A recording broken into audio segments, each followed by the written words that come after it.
Hello 18! Welcome back to my channel. Thank you for clicking this video. Binandera at proud naman ang Summer Sonic, ang kanilang official fanpage sa Facebook, kung gaano karami ang nanood, kung gaano kadami ang attendees na nanood ng Summer Sonic sa Japan. Syempre, proud na proud sila at ganito karami ang nanood sa kanilang huge crowd talaga, sari-saring fans, mixed fans ang nanood sa Summer Sonic. Dahil ang kanilang mga idols andun nag-perform. Isa dyan ang ating dalawang Pilipino-Pinoy acts na BINI at SB19. Proud ang Japan. Dapat lang proud din ang mga Filipino. Walang bangayan. Pero hanggang ngayon, may bangayan pa rin.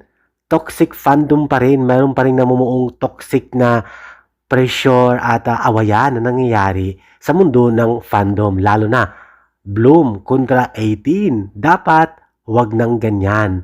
Dapat maging masaya at proud.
Thank you for watching, guys. See you in the next video and update. Please like and subscribe to my channel. Keep watching. God bless everyone, and always remember, be yourself and be a good one.